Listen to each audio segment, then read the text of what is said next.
The Sugar Ray Leonard Boxing Center has been home to many fighters over the years that were all looking to perfect their craft, including current professional boxer Larry Rossio. The 34-year-old story is an inspiring one, and I was able to catch up with and talk to him about his life's journey to get to where he is today. And he first touched on how he got started in the world of boxing. My mother put me in the boxing probably when I was 9 years old. When I was 9 years old, she actually brought me down to this gym right here, and I met Mr. Hinton. Mr. Hinton, Julius Hinton. He was the head coach in this gym. And I came in this gym. She introduced me to him. She said, "Man, you want to box?" Brought me down here. I met Mr. Hinton. Mr. Hinton came to me and said, "Son, in this gym, I'm your father, your mother, your grandfather, and grandmother." He said, "So when you come in this gym, you got to listen to me." As soon as we got in the car, I told my mother, "I don't want to box with him. I don't want to box with Mr. Hinton." So she took me down round one gymnasium, which the head coach was Adrian Davis at the time. And I started at that gym. I had my first fight 2000 against Emmanuel Taylor, and ever since that's how I started.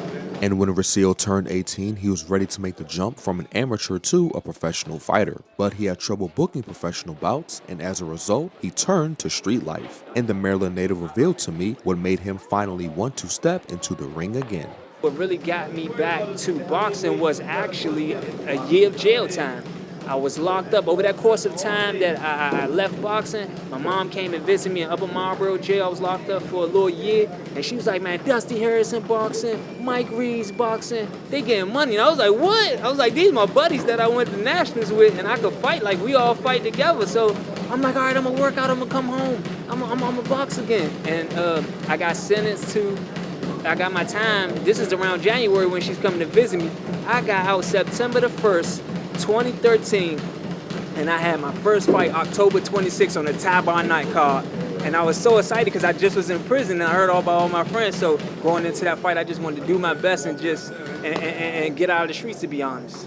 The Cuban assassin definitely did his best, winning his first professional fight against Louis Teal via a unanimous decision in 2013. And the success wouldn't stop there, as the welterweight won his next 6 fights to move to a 7-0 record from the span of 2013 to 2014. But his career came to a halt after Rossio was shot in the head in 2015 and was sentenced to 7 years in federal prison due to being found guilty of possession of a firearm the following year. And that time he spent away helped transform him into the person he is today. Prison really was the time to rebuild myself and notice my capabilities, to be honest. I noticed what I was capable of, which is not giving up, resistance, and I prepared for my release the whole time. I wrote a book, I worked out, I made plans, and now I'm home doing everything that I planned in prison. So it was like, I turned it into a college campus, to be honest, because there's nothing else to do, but you either gonna better yourself or you just gonna come home worse. I use that to better myself.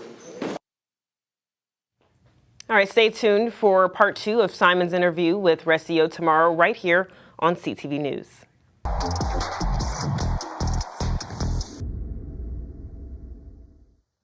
Okay, boxing fans, go ahead and grab a seat, because for our first story, we continue my conversation with local fighter Larry Rossio.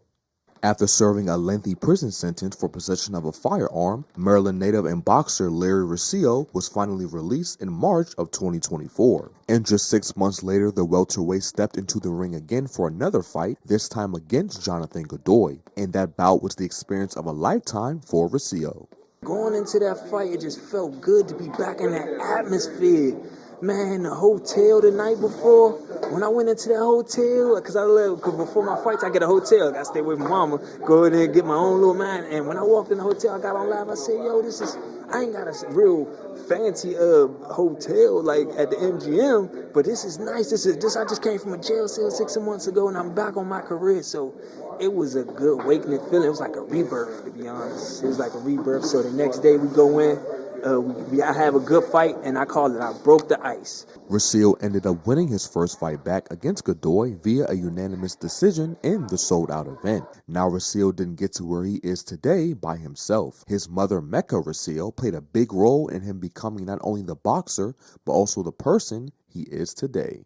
She always gave me good advice and stuff like that, man. Mom's always kept me together mentally strong, you know what I mean, and physically, taking me running, making me do certain stuff. And that's another thing. She used to try to work me out when I was 15, 14. Come on, boy, we got to go running this and that. I was boxing so much, bro, from the age 8 all the way to 14, 15. I'm like, man, I don't want to box no more. I told her I want to take a break.